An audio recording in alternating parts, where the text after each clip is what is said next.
Good evening, my washers and dryers, and welcome back to the laundromat. And continuing in my very original, totally never been done before resolution to read more books, welcome to my February wrap-up. So the first book I read for February was A Darker Shade of Magic by V.E. Schwab, which includes its sequels, A Gathering of Shadows, and its third book, A Conjuring of Light. And rather than try to talk about them individually, I think it's going to be better to talk about them as a whole. First off, world building, immaculate. I love everything that V.E. Schwab has done with this world, with these multiple Londons that you can travel between.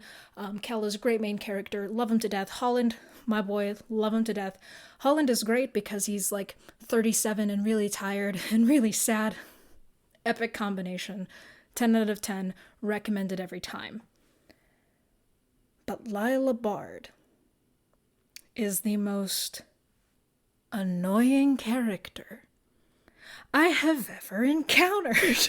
She is my nemesis, my literary nemesis, and that is that of the Knife Girl. Capital K, capital G, Knife Girl. I was so ready to dunk on Knife Girls, I forgot to talk about what this series was about. So, the first book in the Shades of Magic trilogy, A Darker Shade of Magic, is about Kel, who is a red traveler. He is an Antari, which is a special blood magic user who can go between the various Londons on behalf of the King of Red London. Red London has all the magic. White London also has magic but is starving. Black London does not exist anymore, and Grey London is what we would consider our London. So the books on the surface seem very simple. For example, this first book is about Kel meeting Lila, and there is a magical device that is being smuggled back and forth that they need to deal with. The second book deals with a magical tournament between the highest powered magic users within the different kingdoms of the Red London universe. And then in the third book, a familiar face shows up, and it's bad. It's gonna turn Red London into another White London, which could turn it ultimately into another Black London. So it's always a race against the clock to see that whoever has this magic thing, whether or not they're going to use it for good or for ill, and how that affects everyone else as a result. That makes it sound very vague, but I do think the plots are very well executed. I enjoy them very much. All right, back to whatever I was saying. I'll stitch this in somewhere. This is not a personality trait. Having this, not a personality trait. Waving it around, threateningly, menacingly, also not a personality trait. Lila Bard seems to think that it is. So let me briefly unpack what a knife girl is. The likability of a knife girl is inversely related to how many knives she has, and Lila has too many knives and therefore is very unlikable as a character. For a novel series that doesn't have a lot of girls that survive the whole series to begin with, it seems like V.E. Schwab wanted to separate Lila from being a girl as much as possible, which, being a poor girl in 1819 London, kinda get that. I can understand where being a girl would be a huge disadvantage, but it almost seems like she wanted the credit for writing a girl character while having to do absolutely nothing in making her a girl character. Now, through word of God, V.E. Schwab has said that Lila would be considered gender fluid, which, yeah, I would agree. And if she had the bandwidth to write the character as such for an 1819 setting, makes perfect sense. Lila she's annoying. And I had to sit with these feelings for the entire month of February because I finished 1,000 pages of this series in a week. And I had to sit with these feelings and ask myself, if the character were a boy, would I be annoyed? And the answer, I think, would still be yes, because knife girls, and by extension probably edgy knife boys, their feelings feel so disconnected from their experiences because they're just so eager to kill people and injure people and hurt people. They take such pride in being a belligerent person. They get upset when fights start because they antagonized someone.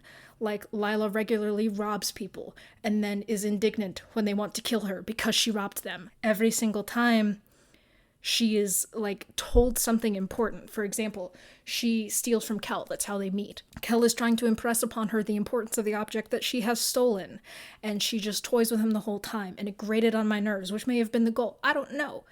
I will say, for my disdain for Lila and knife girls everywhere, she is a good character narratively speaking. She is impulsive. She is constantly making decisions. Nothing happens to her that she didn't initiate herself.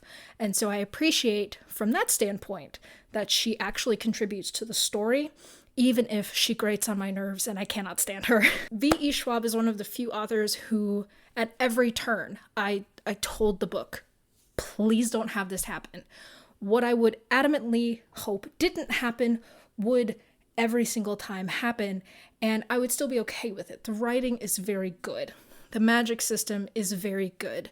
I had such a blast with all three of these books. They go to such interesting places. I'm stunned, really, that despite everything about Lila, the fact that Kel and Prince Ri or Rai, it's unclear to me, the fact that they have such a strong dynamic and the way that the magic interacts between them is so strong. The fact that Alucard is very cat-like and mysterious, he's great. And of course, Holland, amazing. I love Holland to death. But yeah, if I see a knife girl, it's on sight. I would genuinely give the entire series an 8 out of 10.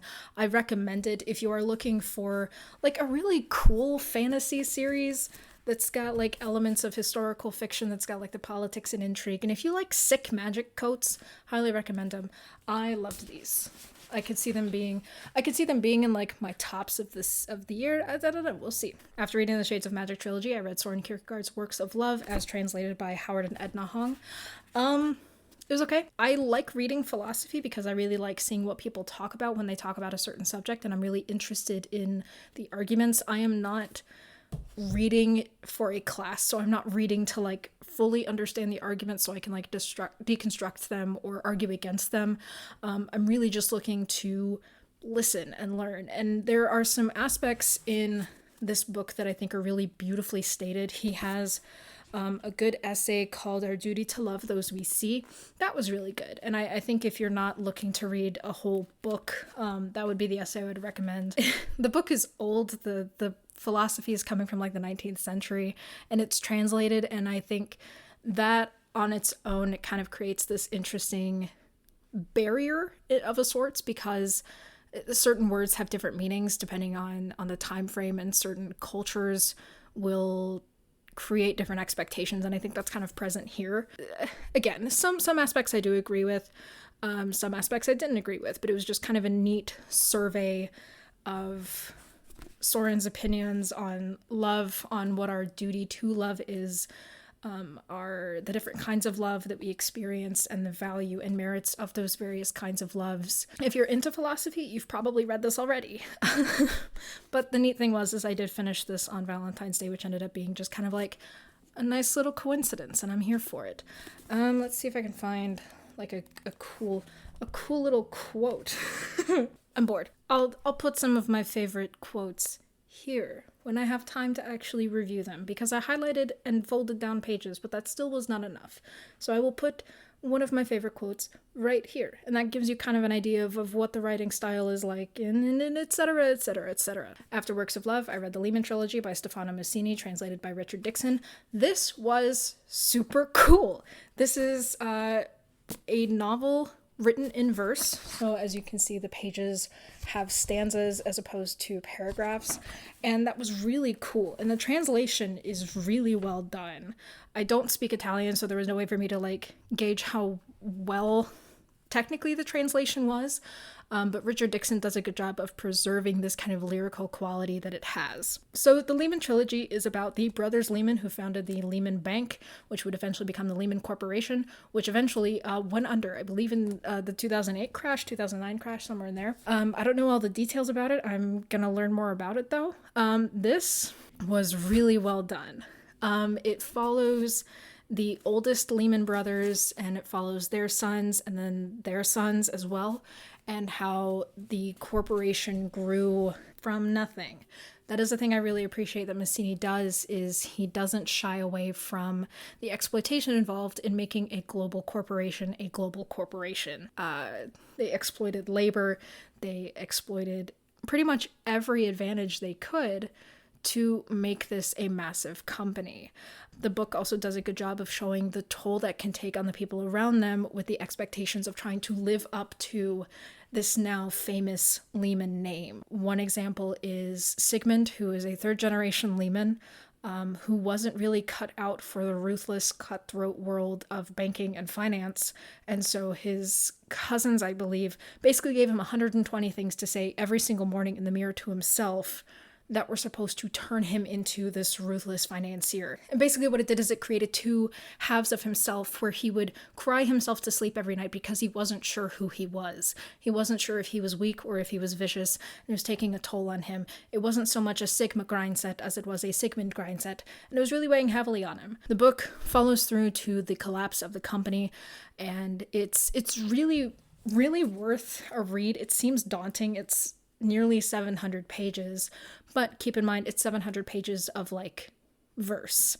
And so it reads very quickly, but it's very rich. This is one that I definitely want to like sit down and pour over and just get more and more of what Massini was going for. There is a play adaptation. I know for a fact that Simon Russell Beale was in it, but I also don't know how the stage play translates, and I would really like to find like a filmed version of it because there's no way I can afford to see it live. But I'm very curious to see how it translates because I think it could do very well, and it has done very well.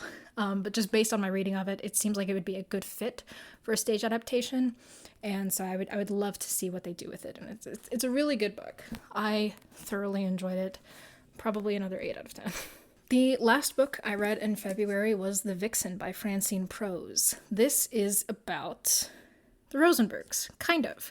So the main character, Simon Putnam, works for a publishing company, and right after the Rosenbergs are executed for treason against the United States of America, he is given this soapy, salacious retelling of those events to edit and help publish. Wouldn't normally be a big deal if it weren't for the fact that his mother and Ethel Rosenberg were very close growing up. They grew up in the same apartment complex. And so he has to wrestle with the implications of what this will do to the Rosenberg sons to have a book that's very, very much about their mother on the market and portraying her as like this seductive titular vixen seducing Soviet agents to try and bring down America while, you know, trying to get ahead in this publishing industry. Certain aspects of this book I really enjoyed. I enjoyed the book as a whole more than I thought I would, but more on that later. Simon is like a fresh out of college graduate, and I didn't expect to identify so much with the uncertainty of self that comes with going to, you know, a big college and changing over the course of your college career and then coming back home and realizing you're different. And I also felt a lot of kinship with the kind of starting out in a corporate world and being very unsure of yourself. I think Francine Prose does a very good job of that. And then we get into some twists. I'm not going to spoil those twists, but the way the twists happen. The first twist, very good. It works. The subsequent twists work less and less. And I was on board for it, but it did kind of like take me out of the book in a way where I thought, oh, that's what kind of book this is going to be. And then the falling action just goes on too long. I don't know if this is a quirk with like historical literary novels, but it seems like we get to the end of the book and we still have chapters left because we have to age the character up to the present, or we just have to like talk about their life after the narrative of the book. We don't need to. As I experienced the same feeling with a book called The Chaperone, which is about this woman who is supposed to like walk around with, I think, Clara Bow, the silent film star.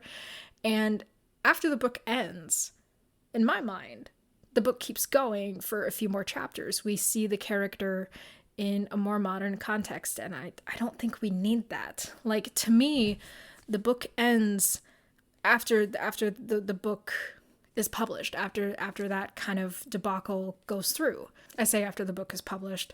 It's more complicated than that, I guess. But like after he's done editing the book and after he's done learning everything about the book that he can, that to me is the end. But no, we watch the character get married, have a family, all that, and I really think you can just stop. There's a chapter that ends with adios amigos, and to me, I don't know why the book doesn't end there, you know, and so I think the book is good.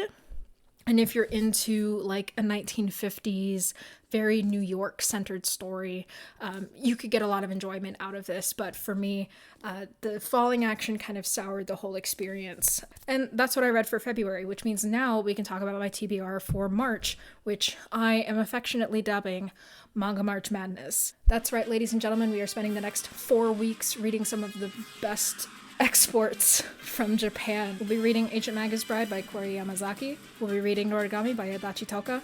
My friend gifted me volumes 2 and 3, so I'm very excited to dig into those. We'll be reading Witch Hat Atelier by Kamome Shirahama, Beauty and the Feast by Satomi Yu, and Otakoi, written by Fujita.